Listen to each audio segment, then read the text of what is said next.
धनतेरस हर साल दीपावली से पहले मनाया जाता है। यह पर्व हर साल कृष्ण पक्ष की त्रयोदशी तिथि होता है। ऐसी मान्यता है कि इसी दिन से दीपावली की शुरुआत हो जाती है। शास्त्र के अनुसार इस दिन सभी घरों में देवी लक्ष्मी के साथ धन के देवता कुबेर, यम देवता और भगवान धन्वंतरी की पूजा और आराधना की जाती है। इसी दिन धन्वंतरी भगवान हाथ में कलश लेकर पृथ्वी लोक पर प्रकट हुए थे। इसलिए इस दिन लोग बर्तन की खरीदारी अवश्य करते हैं। धनतेरस पर सोना, चांदी, बर्तन खरीदना बेहद शुभ माना जाता है। ऐसा माना जाता है कि धनतेरस पर लक्ष्मी जी की पूजा करने से घर में धन, सुख, समृद्धि आती है। धनतेरस की शुरुआत 22 अक्टूबर शनिवार को शाम 6:02 पर होगी और 23 अक्टूबर रविवार को शाम 6:03 पर समाप्त होगी। उदयातिथि के अनुसार धनतेरस 23 अक्टूबर रविवार को मनाया जाएगा। धनतेरस पूजा का शुभ मुहूर्त 23 अक्टूबर को शाम 5:44 से 6:05 तक रहेगा। प्रदोष काल का समय 23 अक्टूबर को शाम 5:44 से रात 8:16 तक और वृषभ काल का समय शाम 6:58 से रात 8:54 तक रहेगा। धनतेरस पर धन्वंतरी देव की पूजा का विधान है। इस दिन 16 क्रियाओं से पूजा संपन्न करनी चाहिए।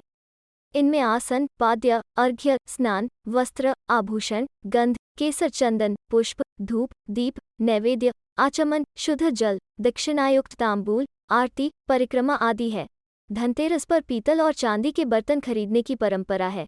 मान्यता है कि बर्तन खरीदने से धन समृद्धि होती है।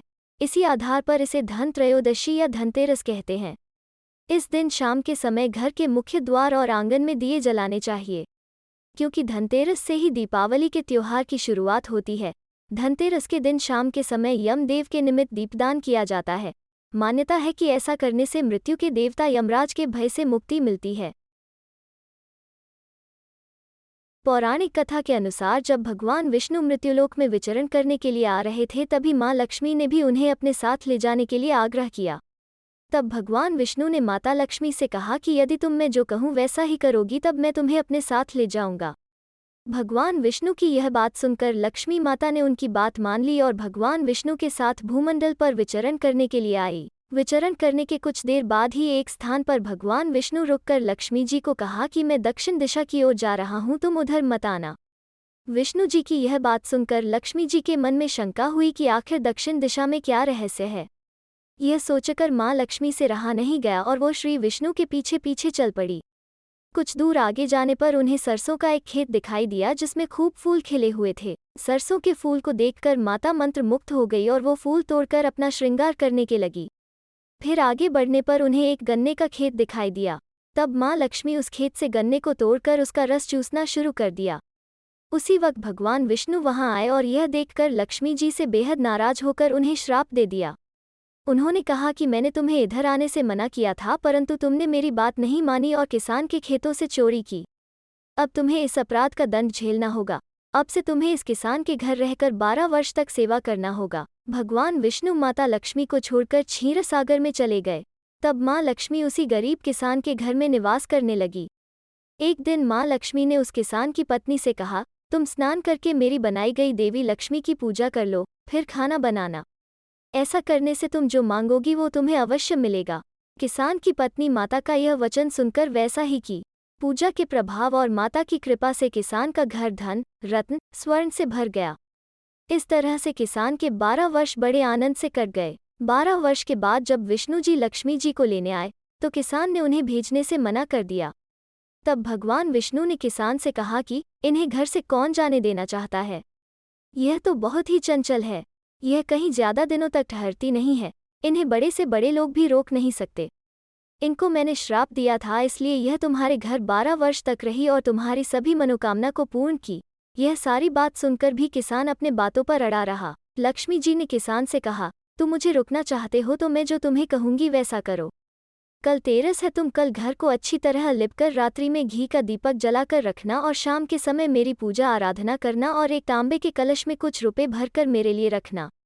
मैं उस कलश में निवास करूंगी। लक्ष्मी माता कहती हैं, किंतु पूजा के समय तुम मुझे देख नहीं पाओगे। एक दिन की इस पूजा से मैं 1 साल तक तुम्हारे घर में ही निवास करूंगी। यह कह माता लक्ष्मी और भगवान विष्णु अंतर्ध्यान हो गए। तभी से हर वर्ष तेरस तिथि के दिन लक्ष्मी माँ की पूजा धनतेरस के रूप में की जाने लगी। क्या आप जानते हैं कि धनतेरस पर कुछ चीजें ऐसी हैं जिन्हें खरीदने पर माँ लक्ष्मी प्रसन्न होती है और घर में धन की कोई कमी नहीं होती है। तो आइए जानते हैं धनतेरस पर क्या खरीदने से माँ लक्ष्मी का आशीर्वाद प्राप्त होता है। सोने चांदी के सिक्के नहीं खरीद सकते वे लोगों आज पीतल का कोई बर्तन खरीदें और उसमें कुछ मीठा या चावल के दाने डालकर लाइए। धनतेरस पर घर में किसी चीज से भरा हुआ पीतल का बर्तन लाना बड़ा ही अच्छा माना जाता है। दरअसल इसके पीछे एक मान्यता छुपी हुई है। समुद्र मंथन के दौरान जब भगवान धन्वंतरी का अवतरण हुआ था, तब वो अपने 2 बाएं हाथों में से एक में अमृत से भरा पीतल का कलश लिए हुए थे और उनके बाकी हाथों में शंख, चक्र और औषधि विद्यमान थी। लिहाजा आज पीतल का बर्तन खरीदना बहुत ही शुभ होता है। झाड़ू को माँ लक्ष्मी का ही स्वरूप माना जाता है। ऐसी मान्यता है कि धनतेरस के दिन झाड़ू को घर लाने से स्वयं माँ लक्ष्मी का घर में प्रवेश होता है। झाड़ू से हम अपने घरों की साफ सफाई करते हैं और घर का सारी नकारात्मकता दूर करते हैं। यही कारण है कि झाड़ू का महत्व बेहद ही खास माना जाता है। धनतेरस के दिन अक्षत यानी चावल को भी घर लाना चाहिए। शास्त्रों में बताया गया है कि अन्न में चावल यानी कि अक्षत को सबसे शुभ माना जाता है। अक्षत का मतलब होता है धन संपत्ति में अनंत वृद्धि। इसलिए धनतेरस के दिन अक्षत लाने से आपके धन में वृद्धि होती है। माँ लक्ष्मी की कृपा से अपनी आर्थिक स्थिति को बेहतर करने के लिए और अपने बिजनेस में पैसों की आवाजाही को बढ़ाने के लिए आज धनतेरस को लक्ष्मी गणेश जी का चित्र बना हुआ सोने या चांदी का सिक्का लाकर उसे संभालकर अपने पास रखना चाहिए और दिवाली के दिन लक्ष्मी पूजा के समय इसे लकड़ी के पाटे पर स्थापित करके इसकी विधि पूर्वक पूजा करनी चाहिए और बाद में इसे अपने घर या ऑफिस की तिजोरी या मंदिर में स्थापित करना चाहिए। इससे आपके घर और बिजनेस की आर्थिक स्थिति अच्छी होगी और आपको लाभ ही लाभ मिलेंगे। मिट्टी से बने लक्ष्मी गणेश जी खरीदना भी बड़ा ही शुभ होता है। धनतेरस के दिन धनिया खरीदना बेहद शुभ माना जाता है। इस दिन धनिया लाकर माँ लक्ष्मी को अर्पित करनी चाहिए और इसे में से कुछ दाने गमले में भी बो देने चाहिए।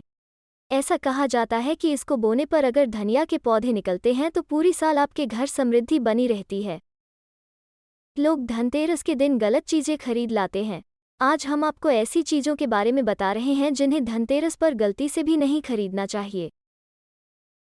ज्यादातर लोग धनतेरस पर बर्तन खरीदते हैं, लेकिन क्या आपको पता है कि इस दिन स्टील या प्लास्टिक के बर्तन खरीदना बेहद अशुभ माना जाता है। ऐसा करने से आपको परेशानी हो सकती है। आप इस दिन किसी शुभ धातु जैसे तांबे, पीतल, चांदी के बर्तन खरीदें। बर्तन को घर में लाने से पहले उसमें चावल या पानी भर लें।